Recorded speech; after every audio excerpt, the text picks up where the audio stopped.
Speaking of children, one of the beauties of preaching at other churches is I can tell stories on my kids and not have them roll their eyes, so you get the benefit of hearing one of our funniest stories. My son was 5 years old in pre-K, and he came home one day and announced to us what my wife had already told us, that he had proposed at the preschool Halloween party that day. Proposed, I said to him. You proposed? He said, well, yes. He said, there was a girl. Her name is Sophia. And she was wondering who was going to marry her. See, apparently my son's pre-K class was quite the romantic party. And she was distressed at the Halloween party that she did not know who she was going to marry. And my son, ever the Don Juan, reached out 2 hands on the cheeks and said, Sophia, I'll marry you. To which she looked back and smiled. That night, I reached out to Sophia's mom to find out what the story was, and we got the same story from Sophia's mom. Yes, my son proposed at age 5. And he was talking a few months later at dinner about how he was going to marry Sophia. Now, we love Sophia. We know Sophia's family. Sophia and Andrew have known each other since they were born. They're 2 weeks apart in age. And he announced once again that he plans on marrying Sophia. And we, of course, pray and hope that this comes to be. And then my daughter, who's 2 years younger, not wanting to be outdone, announced her intention to marry another boy who everyone at the table knew, and the table went gravely silent. None of us really knowing what to say until my son went, I don't think that's a good idea. Now, my son at that very moment proved his worth to me as a son, having the courage to speak up and tell his sister that this probably was not a good choice. And she replied, no, Andrew. I think when he goes to kindergarten, he's going to be a much better behaved boy. To which my son replied, I wouldn't count on it. Guys don't change much. Life lessons from kindergarten. But yet it's true, isn't it? Things really don't change much.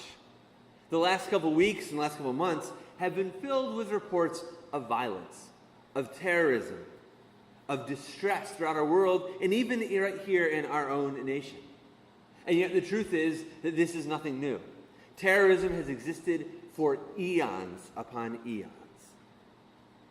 It seems like every week there's just something new. And in the echo chamber of our lives, where we get USA Today news alerts on our smartphones, we find out about it all the more and ever quicker. Yeah, it seems like things don't change much, do they? And think about your own personal life. I am sure all of you have amazing families that you love dearly, every one of them. You don't have any weird brothers and sisters or aunts and uncles. You have no stress in your family, I'm sure. But on the off chance you don't have a family quite like that, think about this. You know how you go to family functions sometimes, and you go, yep, there's Uncle Dave. Same old thing, same old thing. Maybe Uncle Dave is the one who inappropriately spouts politics at Thanksgiving. Or maybe he's the one who always throws a temper tantrum at every family gathering, no matter what. Maybe it's not in your family. Maybe it's one of your coworkers. Maybe you have Dave as a coworker. And you think to yourself, you know what? Things don't change much, do they? I know in my own life there's been a number of situations where I thought to myself, you know what? It's never going to change. It's always going to be that way. I might as well just get used to it being that way. It is so easy, I think, to fall into that trap. Did you hear what I said? I said a trap. Now, why would I say it's a trap? I mean, come on. We all know that some things just don't change, do they?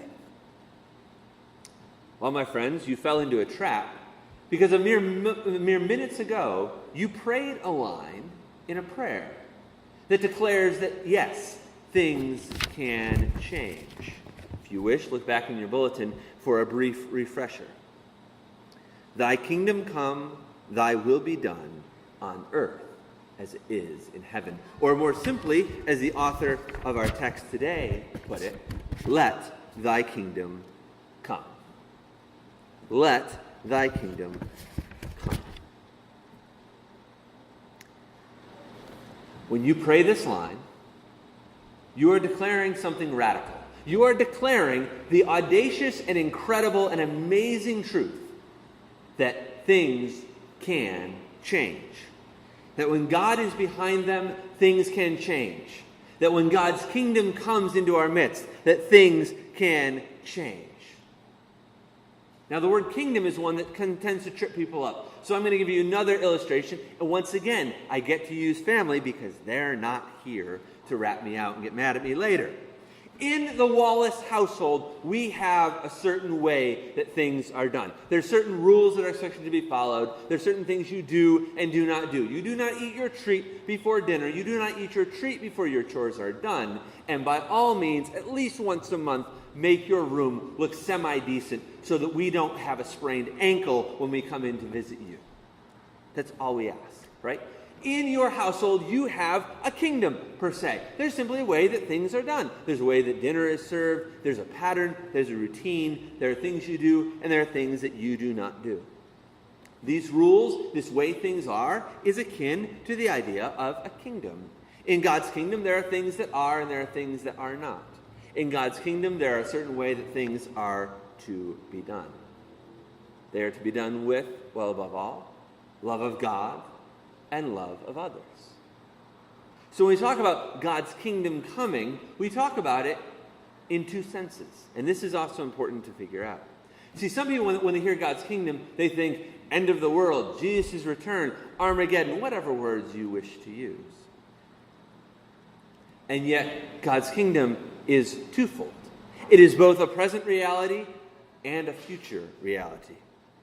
It is as if, for those of you who are married or know someone who has been married, that there is the engagement phase and the wedding phase.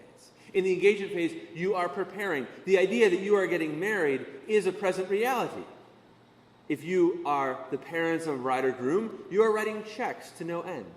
If you are the bride or groom, you are planning, you are preparing, you are getting ready. It is a reality in your midst now that you will be married, and you are getting ready for that. You're getting a foretaste of it. You are beginning to understand what it might be.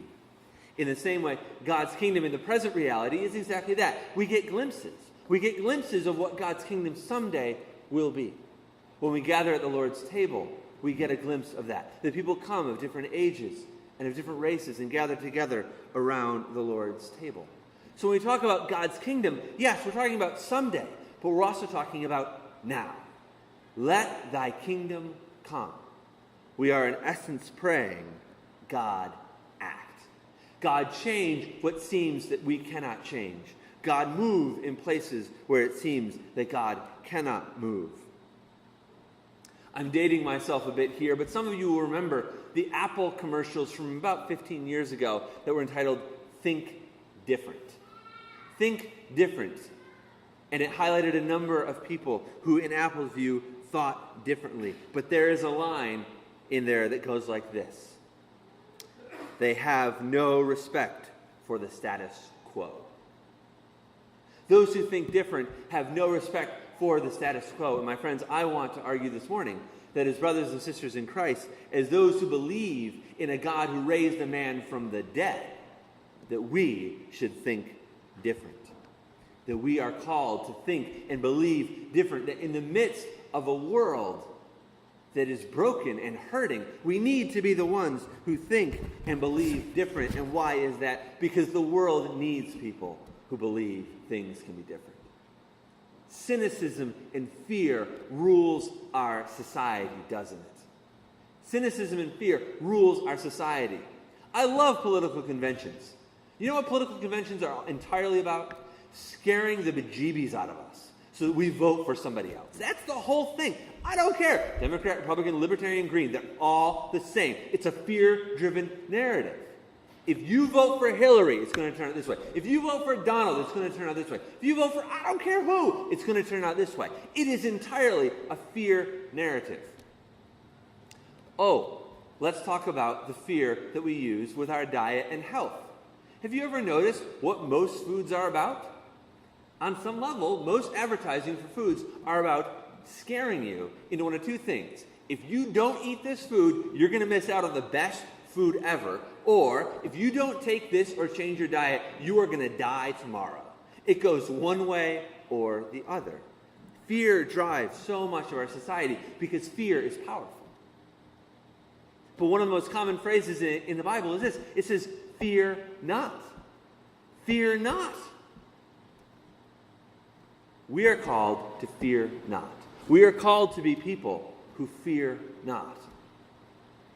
We are called to be people who believe that things really can change, that things really can be different, that things don't need to be the same.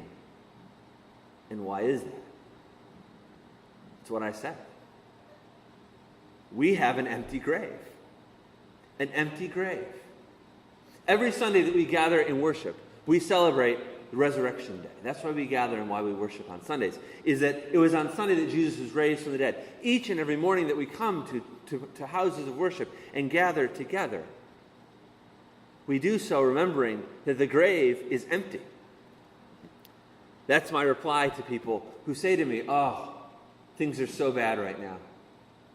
It could be reflecting on the world, it could be reflecting on their own personal lives. They say, oh, things are so bad right now. And my reply is simply this. Is the grave still empty? Is the grave still empty? Is Jesus still raised from the dead? Because if the grave is still empty, if Jesus is still raised from the dead, then there is hope for today. Think about that for a minute. Think about that for a minute. How many of you, first thing in the morning, wake up and say the grave is still empty? Not me. I mean, it's my line. It's my thing that I throw back to other people. But oftentimes, my first thought in the morning is not the grave is still empty and there's still hope for today. It's, oh my gosh, I have to get up. Right? Oh my gosh, I have to get up. This morning, I said, oh my gosh, I have to get up. Pulled my phone out and went, oh my gosh, I have to preach at a church that doesn't have air conditioning. That was my first thought. It wasn't that the grave was empty. It wasn't that I was going to have the privilege to come and stand before you and declare God's word. It wasn't any of those things. I was concerned about the lack of air conditioning. Just so we know, I'm no better than the rest of you. But that's the truth. That's the exciting and amazing truth. When we say, let thy kingdom come, we are basing it on the fact that the grave is empty. My friends, if you believe, like I do, that the tomb is empty this morning, there is hope for our world. If you believe, like I do, that the tomb is empty, there is hope for our world. There is hope that things can be better. There is hope that things can change. There is hope that the brokenness and the hurt that we see can be undone. And my friends, if you want to know the truth, it happens every single day. Happens every single day. And we just don't hear about it.